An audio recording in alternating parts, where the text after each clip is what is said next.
நல்லக்கண் அவர்கள் விட்டு இருக்கக்கூடிய செய்தின்னு நீங்கள் எதை பார்ப்பீங்க?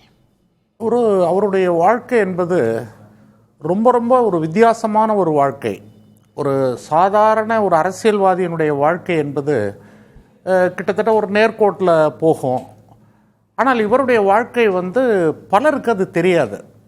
இன்னும் சொல்ல போனீங்கன்னாக்க 1948 முந்தி கம்யூனிஸ்டுகளுடைய வாழ்க்கை என்பதும் அவர்களுக்கு என்ன நடந்தது என்பதை பற்றிய போதிய பதிவுகள் செய்யப்படவில்லை. அதுக்கு ஒரு காரணம் ஒரு கட்சியில் அப்போ ஒரு முடிவெடுத்திருக்கிறாங்க, தலைமறைவு வாழ்க்கையை பற்றி யாரும் எழுதக்கூடாதுன்னு. ஏன்னா மீண்டும் ஒரு தலைமறைவு வாழ்க்கை வந்தால் அது நாமே நம்முடைய தகவல்களை எல்லாம் அரசுக்கு கொடுத்ததா மாறுங்கிறதுனால அதை செய்யாதீங்கன்னு இருக்காங்க. அதனால இவர்களுடைய வாழ்க்கையை பற்றிய அடிப்படையான விஷயங்கள் எதுவுமே தெரியாமல் போயிடுச்சு. கிட்டத்தட்ட இவருடைய முதல் கட்டம் அப்படிங்கிறது ஒரு குடும்பம். சாதாரண மக்களுக்கு ஒன்றும் தெரியாது. அவரை பார்த்தீங்கன்னா ஒரு ரொம்ப கிராமப்புறத்து விவசாயி, அப்போ தான் வயல்லேருந்து உழுதுட்டு வந்தவர் மாதிரி ஒரு தோற்றம் தெரியும். ஆனால் உண்மையிலேயே அவருடைய குடும்பம் ஒரு பெரிய பின்னணியை கொண்ட குடும்பம். அவங்க அப்பா பிரிட்டிஷ் காலத்திலே ஜூரியா இருந்தவர். அதை பற்றிய ஒரு விவரத்தை இவர் என்கிட்ட சொல்லலை, இவருடைய அண்ணன் மகன் சொல்லி இப்போ நான் ஒரு புத்தகம் எழுதி வருது, கைதி எண் 9652ன்னு. அந்த புத்தகத்துக்கான ஒரு தரவுகள்லேருந்து எனக்கு கிடைச்சிது. அவர் ஜூரியா இருந்து ஒரு மாட்டு வண்டியில் போக, போலீஸ்காரர்கள் முந்தி 2 போலீஸ்காரர்கள் சைக்கிளில் போகிறது மாதிரியான ஒரு வாழ்க்கை அவர்களுக்கு இருந்திருக்கு. அதற்கு பிறகு இவங்க அண்ணன் அவர் கஸ்டம்ஸ் சப் கலெக்டர். அப்போவே அவங்க குடும்பத்தில் உள்ளவங்க அப்பவே படித்தவங்க. அதிலேருந்து இவர் காங்கிரஸ் இயக்கத்தினுடைய ஒரு அட்ராக்ஷன். காந்தி வந்தபோது அந்த காந்தியை ஒரு 9-10 வயசு பையனாக தூத்துக்குடி பக்கத்தில் மீட் பண்ணியிருக்காரு இவரே நடந்து போய். அப்புறம் யுத்த எதிர்ப்புக்கான போராட்டங்களில் பங்கு பெற்றிருக்கிறாரு. இதெல்லாம் பங்கு பெற்று வருகிற போது தான் அடக்குமுறையில் ரொம்ப கூடுதலான ஒரு துயரத்தை சந்தித்தவர் இவர் தான். இன்னும் நான் இங்கே சொல்லணும் அப்படின்னு சொன்னாக்க, நெல்சன் மண்டேலாவுக்கு 27 ஆண்டுகள் சிறைவாசம். இவருக்கு 1.5 ஆண்டு காலம் தலைமறைவு வாழ்க்கை. கம்யூனிஸ்டுகளில் அதையும் ஒரு சிறை தண்டனை மாதிரி தான் நாங்கள் அதை கருதுவோம். அதே போல் 1.5 ஆண்டு காலம் இவரை வச்சு விசாரணை கைதியாக வச்சு துன்புறுத்துகிறாங்க. எந்த கம்யூனிஸ்டுகள் எந்தெந்த இடத்துல எங்கெங்கே இருக்காங்க அவங்களெல்லாம் நீ சொல்லணும் அப்படின்னு சொல்லி. ஏன்னா இவர் ஒரு மையமாக இருந்த இடத்துல அது இருக்கிறதுனால இவர் மூலமாக எல்லாத்தையும் பிடிக்கிறதுக்காக சித்திரவதை செய்கிறாங்க. 1.5 வருஷத்தில் ஒரு வார்த்தை கூட அவருடைய வாயிலேருந்து வெளியில் வரலங்கிற அதான் போலீஸ் ரெக்கார்டு. அப்புறம் அதுக்கு பிற்பாடு அவருக்கு தண்டனை எவ்வளோன்னு கேட்டிங்கன்னா 18 வருஷம். நீங்கள் கற்பனை பண்ணி கூட பார்க்க முடியாது. 12 வருடங்கள் ஆயுள் தண்டனை, 8 ஆண்டுகள் வெடிகுண்டு செய்தார், விநியோகித்தார் என்ற குற்றச்சாட்டுகளுக்காக 8 வருஷம். 18 வருஷம். 18 + 3 21 வருஷம் அந்த காலத்தில் கணக்குக்கு வருது. ஆனால் அந்த நெருக்கடி, அப்போ வயசு 23 வயது இளைஞன் இதை எப்படி எதிர்கொண்டிருப்பான்னு பாருங்க. அதற்கு பிறகு ஜெயிலில் நடந்தது போனது வந்தது இது எல்லாம் சேர்ந்து அவரை மானுடத்தின் மிகச்சிறந்த பக்குவப்பட்ட மனிதராக மாற்றியிருக்கிறது. இதுதான் நாம் புரிந்து கொள்ள வேண்டியது. ஆனால் இன்றைய அரசியல்ல எந்த சிரமமும் இல்லாமல் எதையும் செஞ்சுட்டு போகலான்னு நினைக்கிறாங்க.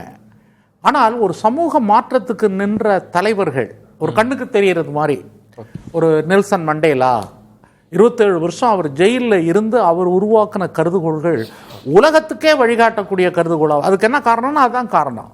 அப்படிப்பட்ட ஒரு பக்குவ நிலை. நல்லக்கண் அவர்களை பற்றி புரிந்து கொள்கிற போது அவர் தனக்கு உள்ளுக்குள் நடத்திய இந்த போராட்டங்கள், அந்த போராட்டத்தினுடைய வலிமை தான் அவருடைய தன்னல மறுப்பு. அநேகமாக நான் நினைக்கிறேன் இன்றைய காலத்தில் தமிழ்நாட்டில் அவர் மாதிரி ஒரு தன்னல மறுப்பு உள்ளவங்க யாரையும் பார்க்க முடியாது. உதாரணத்துக்கு ஒன்று, அவங்க மாமனார் 84 வயதில் கொல்லப்படுறாரு. அவர் கம்யூனிஸ்ட் கட்சி செயலாளர். எப்போ கொல்லப்படுறாருன்னு கேட்டிங்கனாக்க 1995 இந்த ஜாதி கலவரம் உருவாகி இருக்கு. அவர் அந்த கிராமத்தில் மருதன் வாழ்வுன்னு சொல்லக்கூடிய ஒரு கிராமத்தில் தலித் மக்களுக்கு டீ கொடுக்க மாட்டேங்கிறாங்க, தனி கிளாஸ் வச்சுருக்காங்கங்கிறதுக்காகவே டீ கடைய ஆரம்பித்தவர். ஆனால் என்ன ஆச்சுனாக்கா, ஒரு ஜாதியில் 10 பேர் சாப்பிட்றாங்கன்னா இன்னொரு ஜாதியில் 10 பேர் கொல்லணுங்கிற மாதிரியான ஒரு போட்டி. அந்த போட்டியில் இவரை வீட்டில் வந்து அவங்க மனைவி முன்னுக்கே கழுத்தை அறுத்து கொள்கிறாங்க. 82 வயது அவருக்கு. சமூகமே அப்படியே கொதித்தெழுந்து ஒரு மதக்கலவரம் வர்ற ஒரு சூழல். கலைஞர்லாம் இப்போ வந்து என்ன பெரிய பதட்டத்துக்கு ஆளா, தென் மாவட்டமே ஏதோ ஒன்று ஆக போகுது அப்படின்னு. அந்த நேரத்தில் வந்து இவர் என்ன பண்ணாருனாக்க, அமைதி பேரணியை அந்த ஊரில் போய் நடத்தி, அந்த ஊரில் இருக்கக்கூடிய 2 ஜாதிகள் மோதல் இருந்த ஜாதியையும் அவரால் இணைக்க முடிஞ்சுது. எப்படி ஏன் இணைக்க முடிஞ்சதுன்னா, கடந்த காலத்தில் அந்த மக்களுக்காக அவர் வாழ்ந்ததுனாலையும் அவர் பட்ட கஷ்டங்களுக்காக போய் சொன்ன உடனே அந்த மக்கள் கேட்டாங்க, அந்த சொல்லுக்கு மதிப்பு கொடுத்தாங்க. அப்படி அவர் வாழ்க்கையில் நிறைய பார்க்கலாம். அதே போல் மணல் போராட்டம் அவர் இல்லை என்றால் தாமிரபரணி கிடையாது. நீதிபதி பானுமதியும் அதே போல் நீதிபதி ரொம்ப அந்த தீர்ப்பிலே அவங்க எழுதியிருக்கிறாங்க. இப்படி வந்து அவரை பற்றி பல விஷயங்கள் சொல்ல முடியும். இப்போ நீங்களே காலையில் கூட ரொம்ப கண் கலங்கிட்டீங்க. உங்களை போன்றவர்கள் எல்லாம் உருவாக்கியதில் அவருடைய அந்த பொது வாழ்க்கை ரொம்ப மிக முக்கியமான பங்கு இருக்கு. உங்களிடம் ஏதாவது வலியுறுத்தி இருப்பாரா? உங்களை வழிகாட்டுதல்ல ரொம்ப முக்கியமான இதெல்லாம் நீங்க விட்டுறக்கூடாது, அது மாதிரியான விஷயம்? அவர் வந்து அதை வந்து அவருக்கு வந்து ஒரு ஃபோர்ஸ் பண்ணக்கூடிய இயல்பே கிடையாது. ஓகே. அவர்கிட்ட இருக்கக்கூடிய மிகச்சிறந்தது என்பதுன்னா, எதையுமே வந்து ஒரு அழுத்தத்தை அவர் கொடுக்க மாட்டார். ஆனால் என்ன ஆகும்னாக்க நம்மளை எல்லாரையும் செய்ய வச்சிருவார். ஓகே. அந்த மிகச்சிறந்த ஒரு பண்பு அவர்கிட்ட உண்டு. அவ்வளவு அமைதியானவர். ஒரு போராட்டத்தில் நான் இப்போ வந்து ஒரு 22 வயசு இருக்கும் எனக்கு. ஒரு மோதல் வந்துருச்சு. வந்தோடனே என்ன சும்மா நிற்கிறீங்க, நீங்கள் ஒரு கம்பு எடுங்கன்னாரு. அவரு ஒரு கம்பு எடுத்தார் திருப்பத்தூரில். எனக்கு ஆச்சரியமாக இருந்தது. எனக்கு அந்த சின்ன வயசில் கிராமத்தில் வளர்ந்தவன் எனக்கு கம்பு சண்டையெல்லாம் கொஞ்சம் தெரியும், ரொம்ப தெரியலனாலும் தெரியும். என்ன ஏன் நிற்கிறீங்க, அந்த கம்பை எடுங்க அப்படின்னாரு. அப்போ தான் அவருடைய உண்மையான அந்த பழைய போராட்ட தன்மைகளை எல்லாம் பார்த்தேன். உண்மையிலே அவரை பற்றி யோசிக்கும் போது உண்மையிலே தனிப்பட்ட முறையில் இந்த நெருக்கமான சில விஷயங்கள் பழகினவங்க வந்து மறைந்த போது அந்த நெருக்கங்கள்லாம் நினைவுக்கு வரும்போது நம்மளை அறியாமையே நம்ம கண்கலங்கி போவோம். அப்படிப்பட்ட நிகழ்வுகள் தான். பொதுவாக வந்து ஈஸ் அ மாடல்.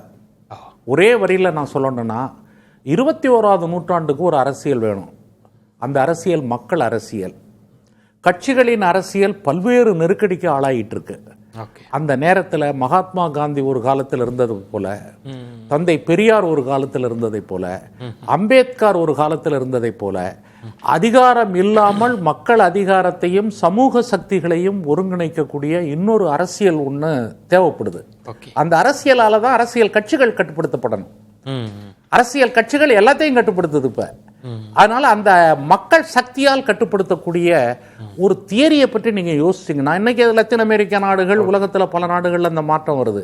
அப்படி ஒரு தியரியை நீங்கள் யோசித்தால், அந்த யோசனைக்கு ஒரு அடிப்படையான ஒரு தத்துவமாக வாழ்ந்தவர் தான் தோழர் நல்லக்கண்ணு. ஒரு புகழஞ்சலியா இருந்தாலும் கூட திரு நல்லக்கண்ணு அவர்கள் சமகாலத்தில் நம்முன்னே வாழ்ந்தவர்ன்றது, தமிழகம் தமிழ் சமூகம் அவருக்கான இடத்தை கொடுத்ததான்னு நீங்க நினைக்கிறீங்க? எப்படி அந்த இடத்தை நம்ம மதிப்பிடணும் மகேந்திரன்? அவருக்கு வந்து தமிழ் சமூகம் கொடுத்த அளவுக்கு வேற யாருக்குமே தமிழ் சமூகம் இடம் கொடுக்கல. அதுதான் இன்னைக்கு வந்து நீங்க வந்து உங்க பத்திரிகையில், ஊடகங்களில் எந்த இடத்துக்கு எந்த மக்கள்கிட்ட நீங்க போனீங்கன்னா கூட எல்லாருமே வந்து தோழர் நல்லக்கண்ணை கொண்டாடுறாங்க. உலகத்தில் பல நாடுகளில் இருக்கிறவங்கெல்லாம் நூற்றுக்கணக்கான ஃபோன் இன்னைக்கு எனக்கு வந்திருக்கு. பல பேர் கண்ணீரோடு சொல்கிறாங்க, இந்த மாதிரியான ஒரு நான் கரப்ஷன், ஒரு ஊழல் இல்லாத ஒரு நபர் இனிமேல் இங்கே யாராவது இருப்பாங்களான்னு தேடி பார்த்தா எங்களுக்குலாம் கிடைக்காது போல இருக்க அப்படின்ற ஒரு வேதனை தருது. அதனால் அவருடைய மக்கள் வந்து அவருடைய விஷயத்தை கொண்டாடுறாங்க. கொண்டாடுறாங்கங்கிறது மட்டுமல்ல, அவருடைய இந்த 100 ஆண்டு கால வாழ்க்கையில் வந்து ஏற்பட்டிருக்கிற வெளிச்சம் இருக்கு பாருங்க. அது நம்ம 3 பேருமே ரொம்ப தெளிவாக சொன்னாங்க. எனக்கெல்லாம் சில விஷயங்கள் சொல்லுகிற போது என்னால் வந்து அந்த உணர்வுகளை தாங்கிக்க முடியல. கிட்டத்தட்ட வந்து அவருடைய மன வைராக்கியம் இருக்குல்ல, அந்த வைராக்கியத்துக்கு ஈடு இணை எதுவுமே கிடையாது. நாங்கள் அதிமுகவோட கூட்டணியில் இருக்கிறோம். அவரும் நானும் உட்காந்து டிவி பார்த்துக்கிட்டு இருக்கோம். அப்போ வந்து கலைஞர் கைது செய்யப்படுறாரு. ரொம்ப மோசமான முறையில் கைது செய்யப்படுறாரு. இவர் பார்த்துக்கிட்டு இருந்தவர் நாற்காலியை விட்டு எழுந்துட்டார். எழுந்துட்டு இது என்ன அநியாயம் இது அப்படின்ட்டு அப்புறம் திருப்பி உட்காந்தார். நான் சொன்னேன், கம்ப்ளீட் கொஞ்சம் தண்ணி குடிங்க அப்படின்னு. இல்லை அப்படின்னு எழுந்திரிச்சார், திருப்பி உட்காந்தார். அப்புறமா இங்கே வந்தார், என்னை கூப்பிட்டு ஒரு பேப்பர் எடுத்துகிட்டு வாங்க அப்படின்னாரு. பேப்பர் எடுத்துகிட்டு வந்து கூட்டணி கட்சி அப்போ தான் எலெக்ஷனில் அவங்களோட நின்று நாங்கள் சீட்லாம் ஜெயிச்சிருக்கோம். உடனடியாக அதை கண்டித்து எங்கள் கட்சி முறைப்படி நாங்கள் வந்து கமிட்டியை கூட்டி தான் முடிவெடுக்கணும். கமிட்டியை கூட்டவே இல்லை. நான் அப்போ கூட சொல்கிறேன், நாளைக்கு வேணால் நம்ம செயற்குழுவை கூட்டிக்கலாம் காம்ரேட் அப்படிங்கிறேன். ஒன்றுமே கேட்கல.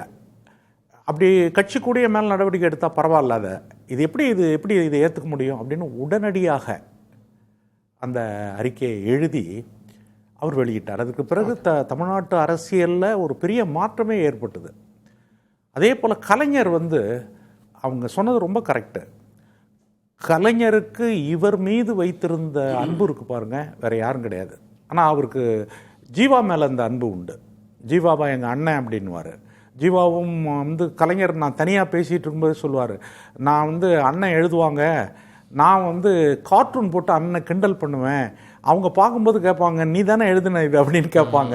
அப்படி ஒரு கலைஞர் அந்த இயல்புகள்லாம் உண்டு. இப்போ நானே ஒரு பத்திரிகையில் எதிர்த்து எழுதுனா கூட அவர் என்ன பண்ணுவார்னா அது விளையாட்டை ஸ்போர்ட்டிவாக அந்த அந்த அந்த கருத்து சுதந்திரத்தை எடுப்பார். அப்படி அதனால தான் அவர் சொன்னார்.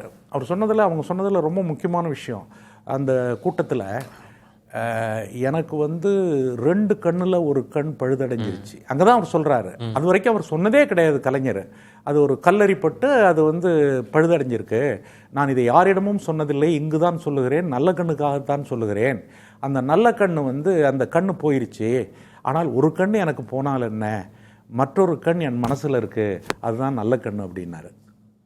நீங்கள் அந்த வார்த்தையும் அவருடைய இலக்கிய துணியும் அதெல்லாம் பார்த்தீங்கன்னா ரொம்ப அலாதியானது. அதே போல் ஜெயலலிதாவை பற்றி நமக்கு தெரியும், அவங்களுடைய விஷயங்கள் எல்லாம். அந்த ஜெயலலிதா அம்மா ஒரு தடவை அவருக்கு கடிதம், அவர் நிறைய அவங்கள விமர்சனமெல்லாம் பண்ணியிருக்காரு. ஒரு கடிதம், பிறந்த நாள் கடிதத்தை பார்த்து நானே அசந்து போனேன், எப்படி இந்த அம்மா இப்படி எழுதுகிறாங்களே அப்படின்னு சொல்லிட்டு. அதே போல் இன்னொரு விஷயத்தையும் நான் இங்கே பதிவு செய்ய விரும்புகிறேன், ஏன்னா வரலாற்றில் ரொம்ப முக்கியமானது.